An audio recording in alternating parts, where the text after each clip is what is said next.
shot in 4K ultra high definition. Your number one source for local news. WRAL News. Coverage you can count on.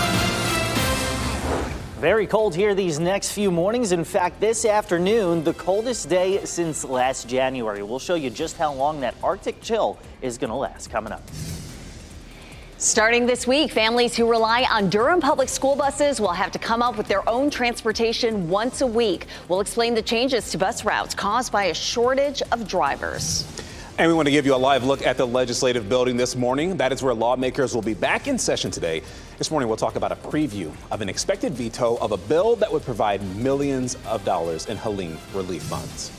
And the holiday travel period wraps up today, and this year was record-breaking. We'll break down new numbers that show just how busy airports were through the Thanksgiving holiday.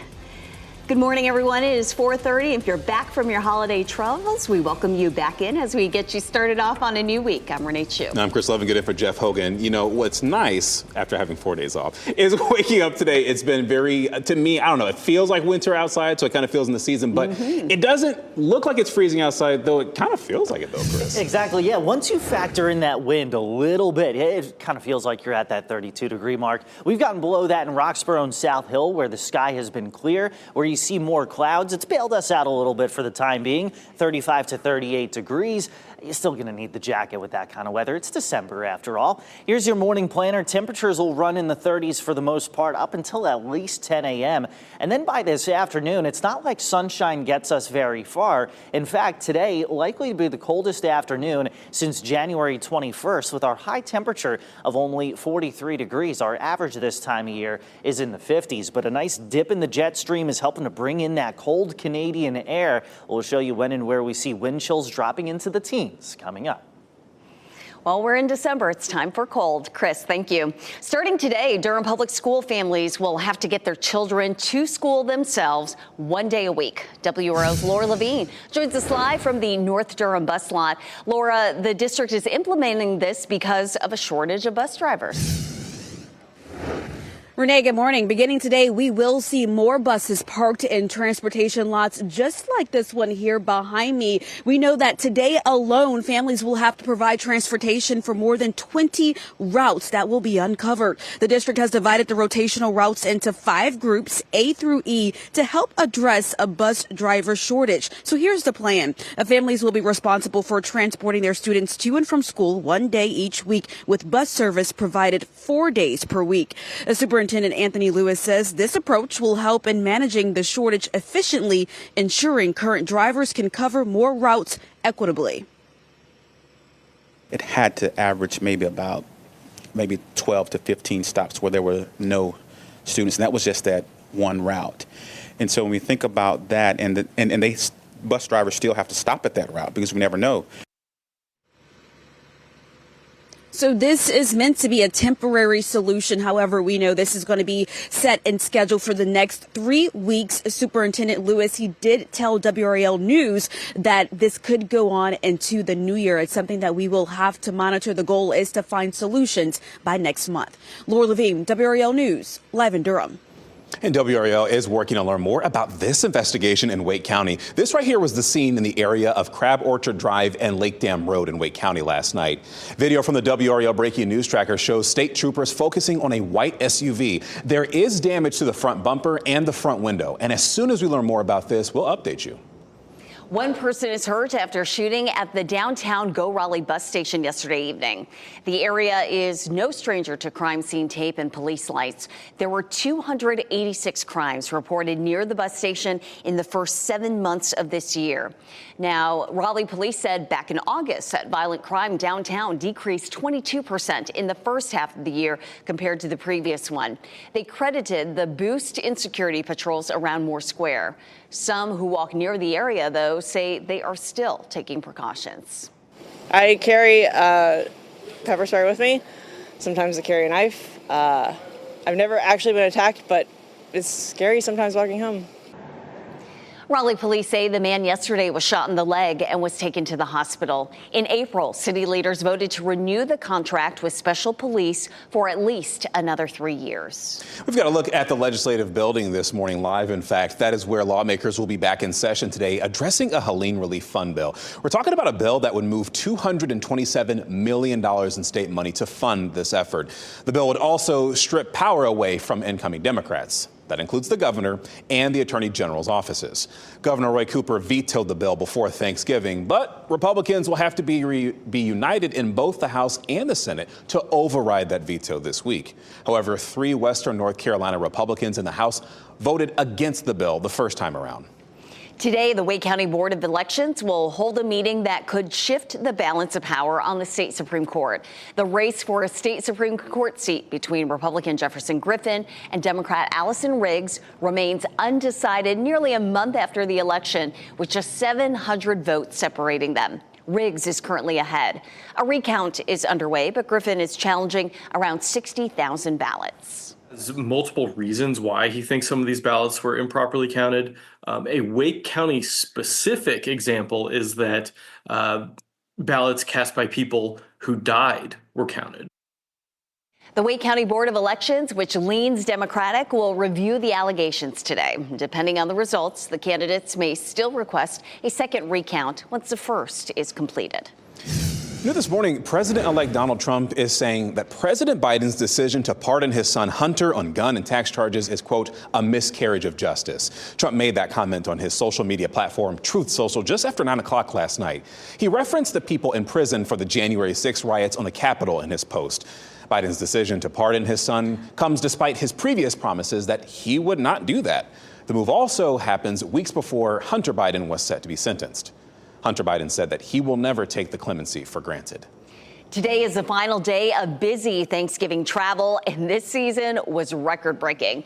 The FAA says 232,000 flights took off from November 24th through the 28th. More than 12 million people passed through TSA checkpoints. That's up more than 400,000 from last year. The agency also reports low delay and cancellation rates. All right, let's look at this right here. This live look, this is in Syracuse, New York right now. See all that snow right there? Millions of people in parts of New York State, Pennsylvania, and Ohio are under lake effect snow warnings. And this was extended until tomorrow morning. Pennsylvania Governor Josh Shapiro has called in the state's National Guard to assist in Erie County. That is where 30 inches of snow was recorded. Man. And that is making it hard for trucks there to navigate. People there say they have never experienced snowfall this intense. I would say this one has been the worst one that I've dealt with for as long as I can remember. Experts warn that an additional 1 to 2 feet of snow could fall in parts of Pennsylvania, northern Ohio, and western New York today. It was a snowy night on Sunday Night Football as the Buffalo Bills hosted the San Francisco 49ers. The Bills ran away from the 49ers in the winter weather in western New York. They jumped out to a 21-3 lead at halftime. The play of the game came in the third quarter. Josh Allen completed a short pass to Amari Cooper. And as Cooper was being tackled, he flipped the ball back to Allen, who ran it in for a touchdown pass to himself. The Bills clinched the AFC East title with a 35-10 win. Week 13 of the NFL season wraps up tonight. The Cleveland Browns will be in Denver to play the Broncos. Kickoff is at 8:15 on ESPN. The investigation into the assassination attempts on President-elect Donald Trump is wrapping up this week. We're giving you the rundown of who will testify. A man is reunited with his family after a devastating civil war threatened to keep them apart. I got totally excited, and then I immediately got the tickets. We'll hear him talk about the moments after learning he would get his family back home safely. And the chance for widespread snow is low, go figure, but a few flurries may fly. Meteorologist Chris Michaels will explain where a few flakes could be possible overnight. From the WRAL Severe Weather Center, North Carolina's most experienced team of meteorologists. Welcome back. We've got the tower lit purple for some of the clouds that are out there, but you see some clear sky on the horizon. So tune in the next hour. It might be a blue, clear sky out there. Looking at temperatures this morning, starting out mainly in the 30s, hour by hour. You see there's not a whole lot of rise in temperatures despite increasing sunshine. Breeze out of the northwest is going to keep you chilly on your exercise. Highs today only in the low to mid 40s. Coldest afternoon since last January, and that Arctic air continues to come in. This is the bus stop forecast the next 2 mornings when temperatures are in the low to mid 20s. If it's going to be that cold, it might as well snow, right? Widespread accumulating snow unlikely, but coming up in just a few minutes, I'll show you where we could see a few flurries floating in the breeze. Pressure for a ceasefire deal between Israel and Hamas, it's increasing, and that's happening because of the release of a propaganda video showing an American hostage in Gaza. The video shows 20-year-old American hostage Eden Alexander. His mother met with Israeli President Isaac Herzog yesterday, and Herzog said that negotiations are happening behind the scene. He also said getting those hostages home can be done. There are signs that ceasefire talks are resuming, and that includes a Hamas delegation traveling to Egypt over the weekend to talk about a possible framework for this. President Biden says an effort involving Qatar, Egypt, and Turkey, it's in the works. This week, we're expecting the final hearing of the investigation into the assassination attempts on President-elect Donald Trump. A spokesperson told NBC News that the second and last public hearing will be held Thursday. It marks the end of several months of work as this session of Congress nears its end. The spokesperson says Acting Secret Service Director Ronald Rowe will be the only witness. After the hearing, the bipartisan group of lawmakers will finalize their report and move to make it public. Lawmakers have done official visits to the locations of both assassination attempts. 8 people were evacuated from a house because of a fire in Goldsboro, and one of those people had to go to the hospital for treatment after firefighters rescued them. This happened yesterday afternoon on East Walnut Street. Investigators are working to identify what caused that fire. We're learning more about the 13-year-old girl hit and killed by a recycling truck in Cary on Friday. Wake County schools identify her as Xihua Yue Hua. She went by Chloe. Now, this picture of Hua was shared on the Davis Drive Middle School art teacher's Instagram page. She was an 8th grader at the school. And just last month, she won 2nd place in the Red Ribbon Poster Contest and was recognized as the 8th grader of the month. Police say Hua was trying to cross at the intersection of High House Road and Cornerstone Drive on Friday. They say 57-year-old Adrian Holt failed to stop. He faces several charges, including misdemeanor death by motor vehicle, failure to yield and reduce speed, and carrying a concealed weapon. The parent company of Jeep and Chrysler is facing a change in leadership. Yesterday, Stellantis announced CEO Carlos Tavares left his role, and they say it comes amid increasingly different views between him and the board of directors. The company says it expects to find a new CEO during the first half of next year. For months, the United Auto Workers Union called for Tavares to be removed as its members face layoffs and production cuts. Raleigh's next mayor will take the oath of office today. Mayor-elect Janet Cowell will succeed Mayor Marianne Baldwin. Cowell's swearing-in ceremony is happening at Mandy Concert Hall this evening at 5. The former state treasurer defeated 4 other candidates to become Raleigh's 63rd mayor. The family is whole again in Raleigh after a civil war in Sudan threatened to keep them apart. Omer Abdurrahman is a runner, and we've seen him crisscross the state in several marathons. Well, now he's reunited with his wife and daughter after the war in his home country of Sudan delayed their arrival to Raleigh. During this time, Omer traveled back and forth to his country. He documented his visits with his family, and he got help from Congresswoman Deborah Ross. He eventually got word that his family visas were granted and the family would be together again. How excited are you? I'm super pure and excited. I don't have to be thinking anymore. I'm just straight focusing, work and, any other stuff. So big worries is over now. Oh, just a big moment for that family. They continue to share concerns about people in Sudan, though. An estimated 11 million people were forced to leave their homes because of this conflict. And Omer says that he and his family celebrated their first Thanksgiving here in the United States with their friends. Welcome here. In 2 days, WRAL will light our tower here on Western Boulevard. It's been a Raleigh Christmas tradition since the 50s. So put it on your calendar, save the date, celebrate with us on Wednesday. Cold weather, it's here, and for many, staying warm is not guaranteed. Help make the holidays warmer and brighter for our neighbors in need during WRAL Coats for the Children. You can help right now. See that QR code right there? Go ahead and scan that on your screen. You can give any amount, and you can help WRAL and the Salvation Army make a positive difference for local children in need. Giving a little can help a lot. Together, we can make the holiday season warmer and happier for local children in need. And I tell you what, Chris, sometimes I think maybe we might take things for granted. I went in my house today, I was like, should I get this jacket or this jacket? There are people who don't have jackets. That's why they can donate. Exactly, yeah. And that's one of the things that, like, even as I'm telling you guys the forecast, bundle up, it's like one of those things I kind of take for granted, right? On a morning like this, when temperatures by 7 a.m. for most of us are going to be around freezing, and then by 8 or 9 o'clock at the bus stop, they'll be in the mid-30s. So definitely, if you can, dress in layers on a day like today. This afternoon's actually going to be the coldest afternoon that we've seen since last January, as highs range from 40 in South Hill to 46 in Fayetteville. Goldsboro and Raleigh right in the middle at about 43 degrees, despite sunshine this afternoon. Futurecast showing you that, but as we play it through time, you'll notice something that kind of sticks out here. This is heading into the overnight hours. Most of us are asleep. You see the chance for a few flurries, especially south and west of Raleigh.